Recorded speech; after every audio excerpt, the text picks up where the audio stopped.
Rio de Janeiro ব্রাজিলের প্রাণ, সেই প্রাণের হৃদস্পন্দন কোপাকাবানা ও ইপানেমা সমুদ্র সৈকত। তার উত্তরে ছোট্ট এক শহরতলি পেদ্রো দো সাল।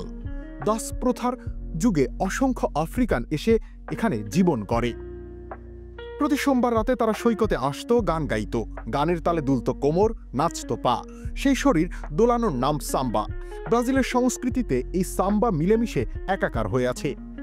এই জীবনধারাই ব্রাজিলের ফুটবল ঐতিহ্য ও ঘরানা তৈরি করে দিয়েছে। সেই ঘরানার নাম জিঙ্গা।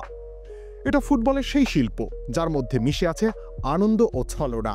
এই শিল্পই পেলেকে পেলে বানিয়েছে, গারিঞ্চাকে বানিয়েছে গারিঞ্চা। 19 শতকের গোড়ায় ব্রাজিলে যখন ফুটবলের চল হয়, তখন থেকেই এই জিঙ্গা ব্রাজিলের সঙ্গী, শুধু ফুটবল মাঠেই নয়, সংস্কৃতিতেও। জিঙ্গা মূলত আদি মার্শাল আর্ট ফর্ম ক্যাপোইরার পরিবর্তিত রূপ। এর আদিবাড়ি অ্যাঙ্গোলা। এটাকে তারা অনেকটা ধর্মীয় আচারের মতো নিজেদের মধ্যে ধারণ করেছিল।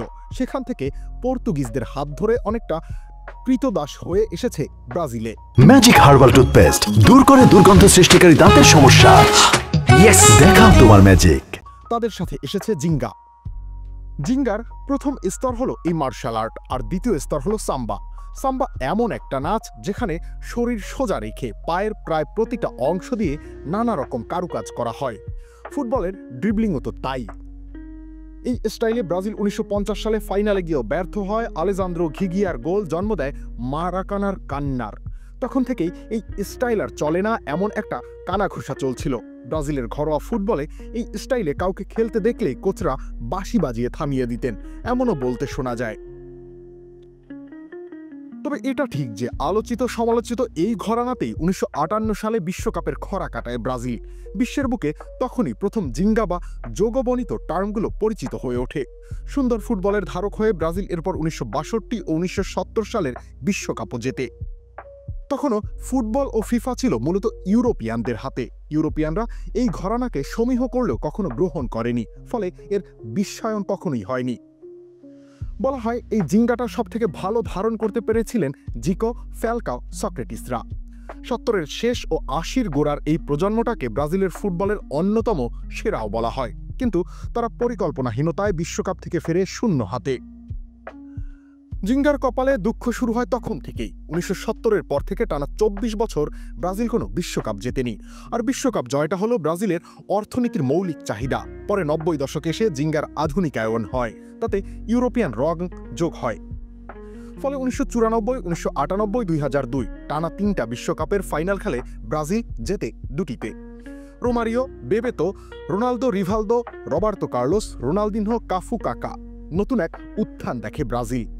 আর একালের কথা যদি বলা হয়, তাহলে নির্মম সত্যি হচ্ছে জিঙ্গা এখন ব্রাজিলিয়ান ফুটবলের পরিচয় বহন করে না। 2014 বিশ্বকাপে নিজেদের মাটিতে ব্রাজিল প্রতি ম্যাচে গড়ে 14.1টা ড্রিবল করে। এমনকি এখানে বসনিয়া ও হার্জেগোভিনিয়াও তাদের চেয়ে এগিয়ে ছিল। সবচেয়ে বেশি ড্রিবল করা ফুটবলারদের মধ্যে 10 নম্বরে ছিলেন ব্রাজিলের প্রাণভোমরা নেইমার। সমস্যাটা ড্রিবল করতে না পারার ব্যর্থতার কারণে নয়, সমস্যাটা হলো ব্রাজিলিয়ান ফুটবলের ম্যাজিকটা কোচরা ফিরিয়ে আনতে পারছেন না। 2019 সালের কোপায় ড্রিবলের গড় বেড়ে 17.8-এ পৌঁছায় ব্রাজিল। নেইমারকে ছাড়াই সফলভাবে কোপা আমেরিকা জিতে যায়। বোঝাই যাচ্ছে সাফল্যের জন্য ব্রাজিলের তারকার চেয়েও বেশি দরকার ছিল সেই হারানো ছন্দ। ব্রাজিলে জিঙ্গা মরে যায়নি পুরোপুরি, তবে এটা তার আবেদন হারিয়েছে। পুরনো কৌশলে দরকার এবার আরেকটু নতুনত্বের ছোঁয়া। পুরনো তরকারিতেও নতুন করে মশলা দিলে স্বাদ আসে, আর এ তো ফুটবল।